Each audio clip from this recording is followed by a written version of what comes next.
안녕하세요, 캐부자입니다. 시청하시기 전에 구독하기, 좋아요 부탁드립니다.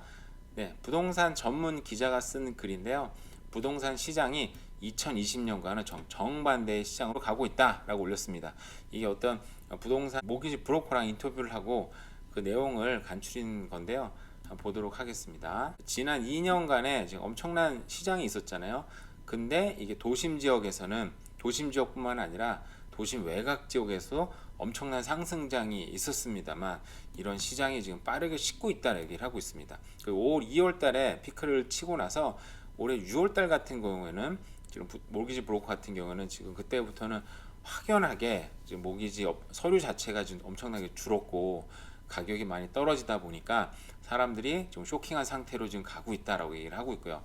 그리고 금리도 문제죠. 옛날에는 1밀리언을 빌려도 매달 상환 금액이 2,200불이었었는데 지금은 여기에서 2배가 넘는 금액을 상환을 해야 되니까 굉장히 힘들어진 상황이 지금 올 수 있는 거죠. 온 사람도 분명히 있을 테고요.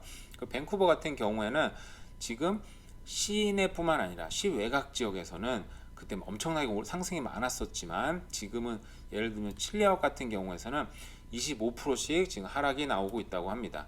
당연히 도심에서는 팬데믹 때문에 공포감이 질려서 시외곽으로 나갔는데 그러다 보니까 시외곽에서는 그런 수요가 많지 않은 게 정상인 거죠.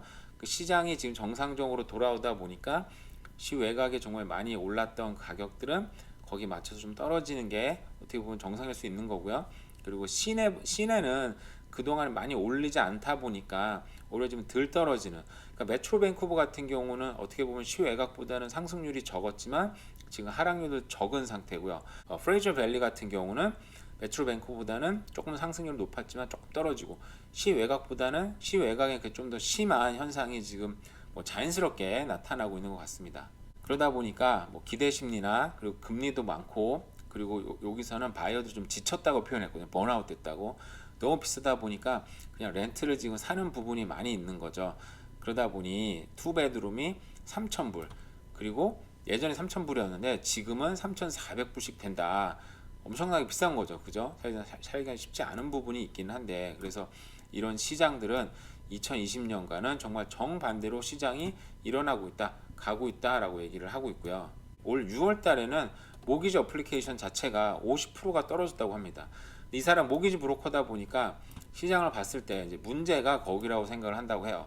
지금 모기지 레이트 자체가 5.25%고 그리고 퀄러파잉 자체가 막 7%, 7.5%다 보니까 이러면 모기지를 빌려도 예전에 비해서 20% 정도 적은 금액을 빌릴 수밖에 없고 사실상 저기에 스트레스 테스트나 통과하는 사람 자체가 지금 굉장히 많이 줄었던 것 같습니다. 그러다 보니까 집을 살 수 있는 능력, 이게 바잉 파워라 그러는데 이런 바잉 파워 자체가 지금 많이 줄어든 상태인 거죠. 그러다 보니까 당연히 집값이 옛날만큼 지금 비싼 집값이 어떻게 보면은 사람들보다 능력치보다 지금 많이 있다고 보는 거죠. 그러다 보니까 거기에 맞춰서 집값이 자연스럽게 사람 능력치에 맞게 지금 떨어지고 있는 국면이다라고 그런 뉘앙스로 얘기를 한 것 같아요. 근데 어쨌든 마지막에는 이 사람도 집값이 떨어진다고 나쁜 시장도 아니고 오른다고 좋은 시장도 아니다. 사람이 집을 사면 짧게는 5년에서 10년, 15년까지 집을 보유를 하니까 지금이 어떻게 보면은 집을 인스펙션 받을 수도 있고 여러 매물 중에 고를 수 있으니까 굉장히 좋은 시기라고 생각을 한다. 결국 이 사람 모기지 브로커다 보니까 집값이 오르든 내리든 많은 사람이 모기지를 빌려서 집을 사야 돈을 버는 사람이잖아요. 그죠? 그런 건 감안해서 들으면 될 것 같고요. 그리고 어제 부동산 업체에 나오는 리포트도 그런 업체들의 입장에 반영되는 게 좀 있습니다. 그죠? 물론 그게 틀린다는 얘기는 아니고요. 그 사람 자기 입장과 자기가 부동산을 바라보는 어떤 그런 관점들에 의해서 바라보시면 될 것 같습니다. 네, 반면에 캘거리 시장, 알버타 시장은 오일 가스 부분이 내년 경제를 떠받쳐서 견고한 경제 성장과 함께 주택 가격도 인상을 전망을 하고 있다고 합니다. 그 외의 지역들은 밴쿠버나 토론토 지역은 주택 가격이 좀 더 하락할 거다라고 예상을 하고 있지만 캘거리는 상대적으로 오를 것 같다고 예상을 하고 있다고 합니다. 자, 오일 부분은 지금 9월까지는 매년 거의 400만 배럴 생산을 하고 있는데요. 오펙 같은 경우는 지금 오일 가격 올리기 위해서 지금 감산을 하고 있는데 그 반면에 지금 알버타는 생산량을 계속 늘리고 있잖아요. 그죠? 사실 생산을 많이 해도 수송 능력이 있어서 예전에 문제가 많이 됐어서 지금도 마찬가지입니다만 문제가 많이 되고 있는데, 지금 최대한 생산을 해야 돈을 최대한 많이 벌 수 있다 보니까 지금 최대치, 하루 생산량 최대치로 하고 있고요. 그리고 트랜스 마운틴이 3분기 확장 공사가 완료될 경우에는 여기서 70만 배럴의 수송 능력이 더 생길 수 있다고 합니다.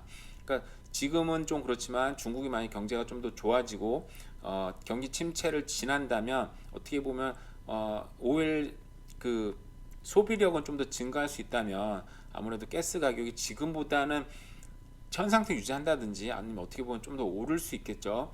그런 여러 가지 호재들, 알보타 입장에서 호재죠. 호재다 보니까 이런 주택 가격도 오를 것 같다 예측을 하고 있습니다. 알보타가 경제 유입, 내부 유입 인구가 전국 1등인데 거기 이민자까지 겹치면서 내년에는 6만 명 이상이 증가할 거라고 예측을 한다고 합니다. 네, 엄청나게 되는 거죠. 기준금리가 3.75로 오르면서 부동산 시장은 진정세로 돌아서겠지만 캘거리 주택시장은 여전히 견고할 것으로 보고 있다고 합니다. 내 집 마련, 보류, 비싸도 그냥 렌트 살래. 비싸도 이 기대 심리와 또 현실적으로 집을 사기가 너무 어려워진 부분도 있고요. 또 이민자들이라든지 그 이사한 사람들이 집을 당장 사기 쉽지 않은 부분이 있어서 렌트를 비싸도 사고 내년에 좀 기가가 좀 떨어지면 집을 살 수 있는 여건이 있겠죠. 그죠? 그러다 보니까 토론토 같은 경우 너무 비싸요. 방 한 개짜리가 2,500불, 방 두 개짜리는 3,300불이라고 합니다. 정말 너무 비싸서 이게 사실 이런 렌트를 내면서 살기가 사실은 너무 어려운 거죠. 그죠? 전국적으로 임대료가 오르고 있고 금리 인상에 따른 것으로 주택난을 가중시키고 있다. 그리고 토론토와 밴쿠버 등 생활비가 비싼 대도시의 인구가 가파르게 증가하는 반면 주택 공급은 최소량의 수준을 보이고 있다. 여기 플러스 이민자들이 오면 좀 더 주택난은 가중이 될 것 같습니다. 근데 이게 꼭 이렇다고 해서 주택 가격이 오른다고 볼 수는 없겠지만 이럴 가능성도 있긴 있겠죠. 자, 캐나다 가정들 빚이 수입을 넘어섰다. 수입은 1달러당 빚은 1달러 83센트, 거의 2배 가까이 빚이 지금 빠르게 늘어나는 건가? 빚이 많다는 얘기겠죠. 네, 이러면 이런 어떤 이게 어떤 폭탄이 뇌관이 될 수도 있고 이런 사람들이 실직이나 여러 어떤 일들이 딱 겹치면 감당하기 힘든 거죠. 이런 사람들이 이제 집을 좀 싸게 내놓을 수 있는 가능성이 있는 것들인데 7월부터 9월까지 3개월 동안 빚이 1달러당 83센트라고 합니다. 이때 소득은 0.8% 늘었는데 빚은 1.2%가 증가했다고 합니다. 네, 이 큰 문제인 거죠, 이게. 그래서 2008년 이후로 가구 자산이 줄어들기는 처음이다. 소득의 큰 비중이 채무상환에 늘고 있어서 결국 가처분 소득, 내가 쓸 돈이 굉장히 줄고 있고, 그리고 이때 자산은 지금 3.8% 감소해서 평균 자산은 43만 815달러라고 합니다. 이게 15년 만에 최초로 가구 전체 자산이 줄어든 거라고 해요. 굉장히 문제가 될 수 있는 거죠. 그런 반면에 이게 RBC에 나온 리포트인데요. 블랙 프라이데이 소비인데 보시는 노란색이 올해 소비 지수인데요. 지난 몇 년간 비교해 보면 전혀 줄지 않고 이렇게 굉장히 견고합니다.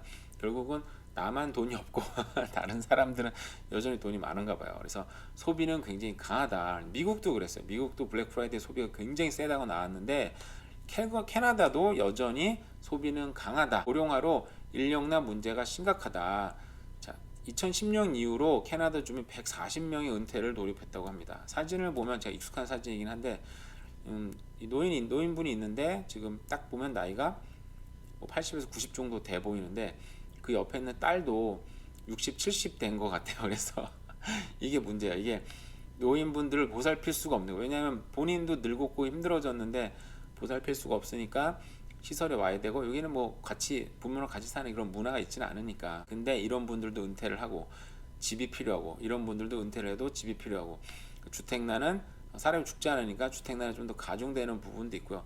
근데 어쨌든 이런 어떤 의료계는 일자리가 앞으로도 상당 기간 견고할 거다 예측을 할 수가 있고요. 고령화가 문제가 굉장히 좀 심각해지고 있는 게 알버타주 경제위원회 같은 마이클 홀데 경제 전문가는 자동차 백미러에 트럭이 돌진하는 것과 같다. 잠깐 한눈을 팔면 트럭이 추월하게 된다. 그러니까 인력난과 고령화 현상이 굉장히 심각하다라고 얘기를 하고 있고요.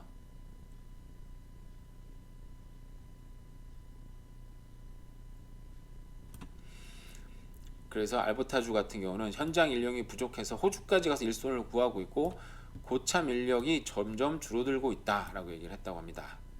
그래서 현재 캐나다에서 비즈니스 중 세 곳 중 한 곳은 인력난을 겪고 있고, 그리고 제조업체 같은 경우에는 두 곳 중 한 곳에 달한다. 인력난이 부족하고 사람이 부족하죠. 이래서 이민자들이 많이 필요하고 많이 받아들이고 있는 것 같습니다. 네, 이상으로도 대략 살펴본 부동산 뉴스와 경제 뉴스였습니다. 오늘 하루도 잘 보내세요. 감사합니다.